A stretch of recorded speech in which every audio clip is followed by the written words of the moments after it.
కొమరంభీం ఆసిఫాబాద్ జిల్లా జైనూర్ మండల పరిధిలోని మార్లవాయి ప్రభుత్వ ఆశ్రమ ఉన్నత పాఠశాలలో త్రాగునీరు లేక విద్యార్థులు తీవ్ర ఇబ్బందులు పడుతున్నారు. గత వారం రోజులుగా త్రాగునీరు నిలిచిపోవడంతో విద్యార్థులు నీటి కోసం పొలాలు, పాఠశాల ఆరుబయట ఉన్న బావులు, బోర్లను వెతుక్కుంటూ వెళ్తున్నారు. ఈ సమస్యకు పరిష్కారం చూపాలని ఉన్నతాధికారుల దృష్టికి తీసుకెళ్లినా ప్రయోజనం లేకపోయిందని విద్యార్థులు ఆవేదన వ్యక్తం చేస్తున్నారు. అధికారులు ఇప్పటికైనా స్పందించి త్రాగునీటి సమస్యకు పరిష్కారం చూపాలని విద్యార్థులు కోరుతున్నారు.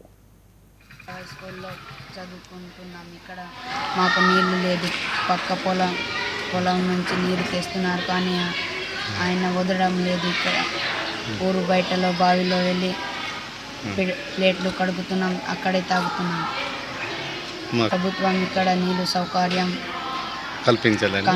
కల్పించాలని కోరుకుంటున్నాం. ఇక్కడ మార్లవాయి స్కూల్లో చదువుతున్నాం. ఇక్కడ నీళ్ళు సరిగా రావట్లేదు. పక్క చేతి నుంచి తీసుకొస్తున్నాం. ఆయన కూడా ఒకసారి వదులుతాడు, ఒకసారి వదలడు. ఇక్కడ ఊళ్ళో పోయి బావిలో తాగుతున్నాం, అక్కడే కలుపుకుంటున్నాం. మిషన్ భగీరథ కూడా రావట్లేదు.